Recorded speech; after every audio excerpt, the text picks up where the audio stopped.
Bonjour, on termine le chapitre 1 du cours Mathématiques appliquées au génie civil 1 en abordant d'abord les différentes propriétés des exposants. Donc, chose que sûrement vous avez déjà vue, lorsque par exemple on multiplie deux facteurs qui sont mis à une certaine puissance et que la base est la même, bien on additionne les exposants. Par exemple, je ne vais pas toutes les regarder un à un, mais je vais tout de suite passer à l'exemple A ici. Vous voyez qu'on a la même base, 4, et on a ici 2 puissances, donc 4 à la 2 fois 4 à la 3. Mais ce qui se passe, là, on peut le voir au long, mais au bout de la ligne, on a 2 fois le nombre 4 qui est multiplié par lui-même, 3 fois le nombre 4 qui est multiplié par lui-même. Au bout de la ligne, le nombre 4 est multiplié par lui-même 5 fois. Donc, on a la propriété ici. Donc, chacun de mes exemples là, servent un peu à illustrer les différentes propriétés. Certaines, là, comme la première que je viens de faire, sûrement que vous l'avez vraiment en tête. L'autre ici, ça va. Je pense qu'on fait un 4, 3 moins 2 ici, là, parce qu'on a une division avec la même base. Mais d'autres, par exemple, ici, celle-là, il y en a quelques-unes là, qu'on a tendance à oublier. Donc, ça va être bien important. Comme je vous dis, je ne vais pas les regarder. Là, ça, dans votre manuel, vous allez pouvoir toutes les consulter. Mais c'est important à travers les exemples que je vais faire d'y porter attention, et évidemment dans les exercices que vous avez à faire. Donc, si par exemple 3 fois 4 à la 2, oui, c'est vrai que je pourrais tout de suite dire c'est 12 à la 2, ça donne 144. Mais si on veut travailler nos propriétés, il faut comprendre que le 2 ici, on peut le distribuer. Hein, quand il est à une puissance ici, là, 3 fois 4, pas 3 plus 4, 3 fois 4, on peut distribuer le 2 à chacun des facteurs. Même chose, hein, si c'est vrai pour une multiplication, souvent ça va être vrai évidemment pour une division. Donc le 2 ici, on préfère 4 à la 2 sur 3 à la 2. Vous pouvez voir le raisonnement au long qui vous l'indique. La propriété est la suivante. Ici, une intéressante qu'on oublie, je vous le dis, celle-là, là, elle a l'air vraiment, ça a l'air banal, mais on se trompe souvent. Est-ce que je fais 2 plus 3, 2 fois 3, 2. 4 à la 2 à la 3. Donc on prend notre 4 à la 2, puis on le met à la 3, donc on multiplie par lui-même 3 fois. Au bout de la ligne, on fait 2 plus 2 plus 2. 2 fois 3, qui donne 6, donc 4 à la 6. Propriété qui est là. 4 à la 0 donne 1. On a une petite, je ne vais pas dire une démonstration, une illustration dans le fond du fait que 4 à la 0 ou 3 à la 0, n'importe quel nombre à la 0 donne 1. Ça va. Ici, ouais. Un exposant négatif. Qu'est-ce qui se passe lorsqu'on a un exposant négatif? Ça revient extrêmement souvent. On l'utilise pour isoler nos variables. Vous allez voir dans quelques minutes. Mais lorsqu'on a, par exemple, 4 à la moins 2, ça revient à faire l'opération 1 sur 4 à la 2. Donc, peu importe l'opération que j'ai, si j'ai 4 à la 2, ben c'est la même chose que 1 sur 4 à la moins 2. Si j'ai 8 à la 4, c'est la même chose que 1 sur 8 à la moins 4. Mais à l'inverse, si j'avais 8 à la moins 4, ben, je peux le mettre comme 1 sur 8 à la 4. Propriété qui est indiquée ici. Les exposants fractionnaires, un autre truc peut-être qu'au secondaire, vous avez moins vu, vous êtes moins habitué. Ici, on va travailler beaucoup avec les exposants fractionnaires dans vos cours de mathématiques au collégial. Bien, un exposant fractionnaire, c'est, dans le fond, une façon de représenter une racine. Donc, on est souvent habitué de voir une racine carrée, par exemple, racine de 4 donne 2. Ben, ça revient au même que de dire que 4 à la 1 demi donne 2. Donc, pourquoi on dit que racine, c'est une racine deuxième? Hein? C'est sous-entendu, quand on ne met pas de nombre, quand on parle de racine carrée, on ne met pas de nombre. Mais si, par exemple, on voudrait représenter une racine cubique, une racine troisième de 8, ce qui est le cas ici, bien, on va l'écrire comme 8 à la 1 tiers, c'est la même chose.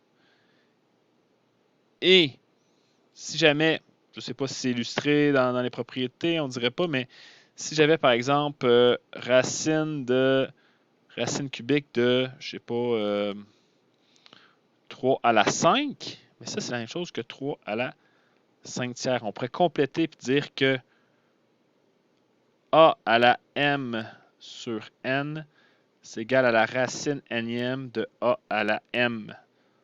OK, donc, j'ajoute ça ici, là, soit dit en passant, ça risque d'être utile un peu plus tard.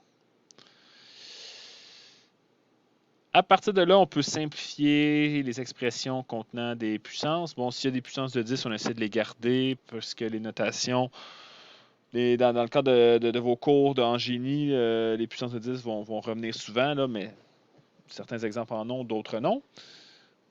Ici, donc, on a la même base, donc on peut faire 5 à la 7 plus 2, donc 5 à la 9. Ici, 2 à la 7 sur, vous voyez déjà, on a 2 à la 2 à la 3, donc c'est 2 à la 6, 2 fois 3. Ce qui revient à faire 2 à la 7 moins 6, 2 à la 1. Donc, je répète ici, 2 à la 2 à la 3, c'est 2 à la 2 qu'on fait 3 fois. Donc, ça revient à faire 2 à la 6. D'accord? Ah, là, ici, on a des puissances de 10. Donc, on va essayer de garder nos puissances de 10. D'abord, avant que je commence, on va réexprimer. Comme ici, on a des multiplications, on peut scinder en deux. Ça revient au même que de faire la chose suivante. Je garde mes puissances de 10 ensemble. Pardon.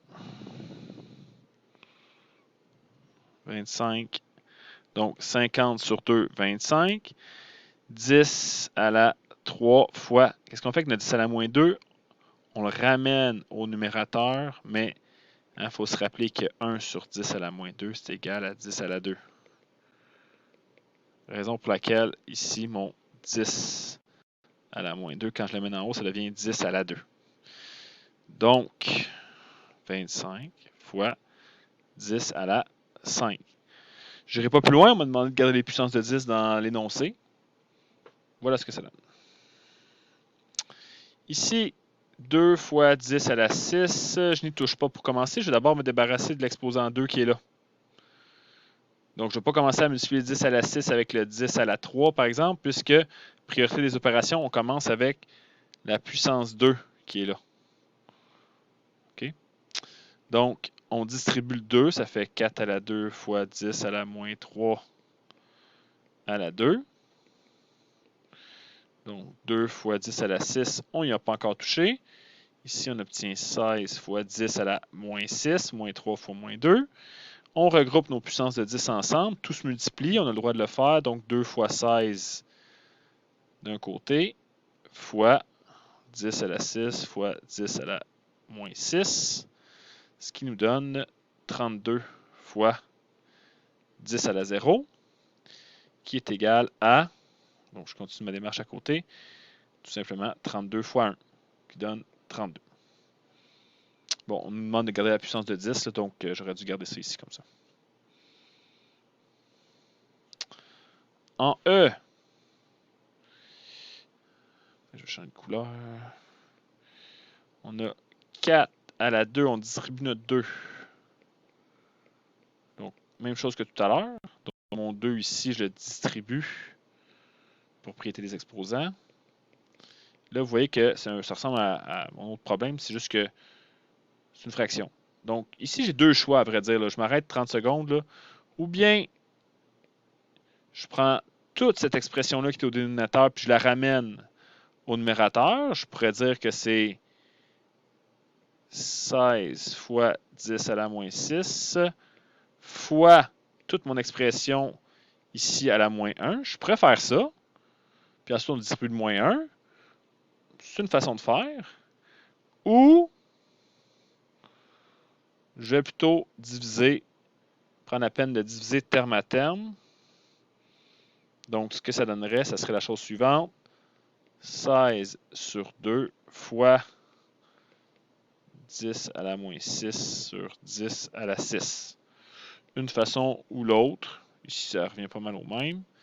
10 à la moins 6 sur 10 à la 6, ça revient à 10 à la moins 6 fois, qu'est-ce qui se passe quand on monte ça ici en haut? Ça devient 10 à la moins 6. Donc, 8 fois 10 à la moins 12.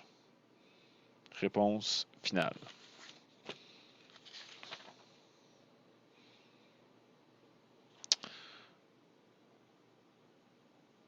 On continue.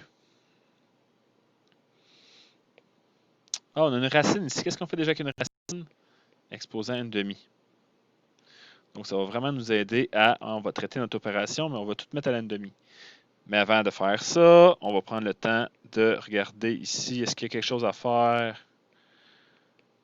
Oui, on va avant... Hein, si je garde mon rouge, là, on va prendre le temps de regrouper mon 8 et le 2 ensemble. On va regrouper nos puissances de 10 ensemble.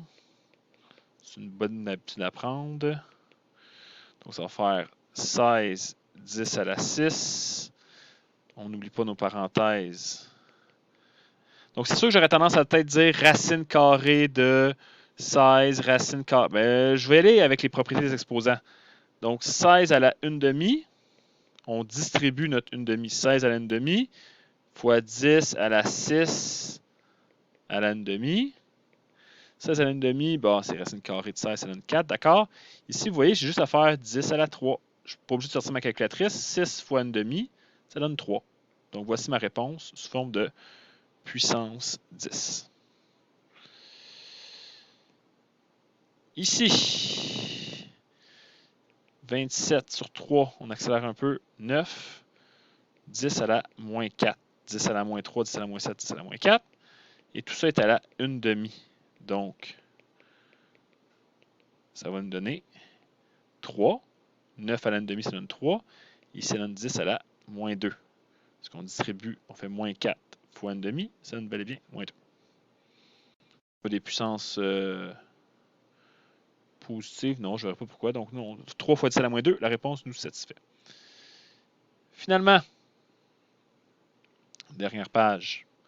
Comment on isole x à la 5? C'est quoi? Donc là, c'est important de réfléchir. Quelle est l'opération inverse? Non pas d'une addition, non pas d'une multiplication, mais d'une puissance. Ici, là, ce qu'on veut, on voudrait avoir x égale quelque chose. X à la 1. Donc, ce que je vais faire, c'est que je connais bien mes priorités des opérations. 5 fois quoi qui donne 1? C'est 5 fois 1 cinquième. Donc, si je fais cette opération-là à gauche, je vais également devoir la faire à droite. Donc, exposant un cinquième à gauche, exposant un cinquième à droite, ça donne x à la 1. Et ici, nous allons obtenir notre réponse qui est 5 à la 1 cinquième, qui est tout simplement racine cinquième. On n'est pas obligé de voir ça, mais on peut le calculer. Qui est racine cinquième de 5. Même principe ici, en B. X sur 5 à la 1/2 égale 8. Ma première stratégie serait peut-être de me poser la question, je vais me débarrasser du 1/2. Pour me débarrasser du demi, je vais faire exposant 2. Si je fais ça, je dois le faire aussi pour mon 8. Donc, ça va faire en sorte que x sur 5, 1/2 fois 2, ça donne 1. Donc, x sur 5 égale 8 à la 2, 64. Donc, x est égal à 64 fois 5. X est égal à 320.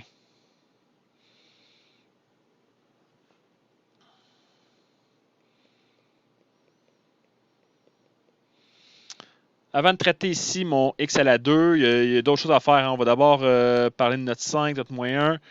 Ici, ce qu'on doit faire, c'est d'abord envoyer notre 5 de l'autre côté. Ensuite, envoyer notre 1 de l'autre côté. 4 fois 5, ça donne 1. Ce qui fait en sorte que x carré égale 21. Donc, x est égal à racine carrée de 21. Et il faut faire attention à quelque chose avec les racines de degré pair. Autant racine de 21 que moins racine de 21 va satisfaire l'équation. Et je répète pendant que je pense que toutes les réponses que j'ai là, si vous avez un doute, remettez-les dans l'équation du début. Vous allez pouvoir valider votre réponse. Dernier exemple, je vous le montre déjà résolu ici parce qu'il me reste juste 5 secondes dans ma vidéo. Pèsez sur pause, prenez-le en note, posez-moi des questions s'il vous plaît. C'est un problème